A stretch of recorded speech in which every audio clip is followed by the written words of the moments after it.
Wala ng buhay at may tali ng panyo ang bibig ng isang 18 anyos na babae nang matagpuan ito sa loob ng kwarto ng isang lodging house sa Poblacion Toledo City sa Cebu, umaga ng Biyernes, Setyembre 20. Kinilala ang grade 12 student na biktima na si Fatima na una nang naipost online na missing. Sa interview ng Brigada News FM Toledo sa staff ng lodging house na si alias Jam, alas 3 umano ng hapon ng Webes ng Yo! Grabe talaga, no?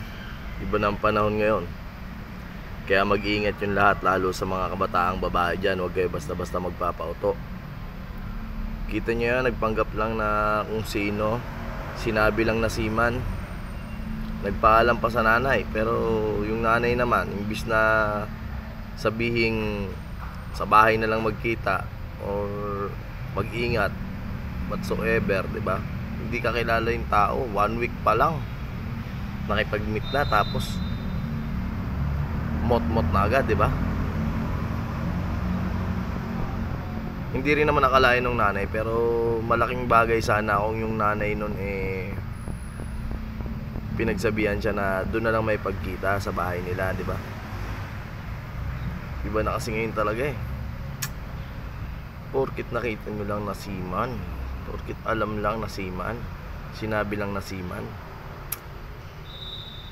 pumayag na kayo agad may pagkita. Hindi ko sinisisi yung babae kasi biktima yun, diba? Pero awareness para sa mga ibang kabataan dyan na mag-ingat kayo, lalong-lalo na sa mga nakikilala nyo lang sa Facebook na hindi nyo personal nakakilala.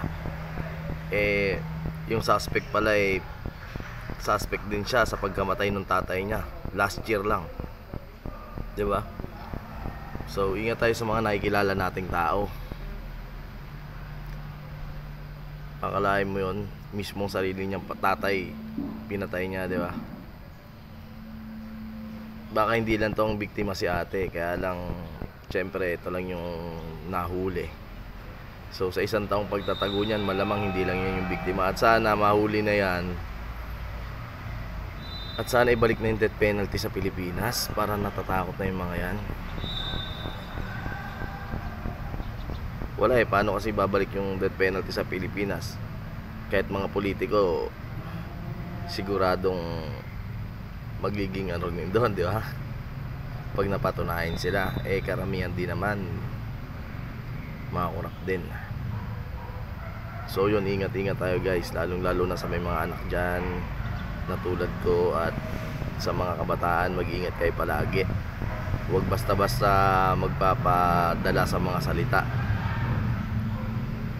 Yung mga yan kaming mga lalaki, kahit sabihin pa namin na kaya namin ibigay yung buwan tsaka araw, gagawin namin yon. Kaya naming mangako ng kahit ano, diba?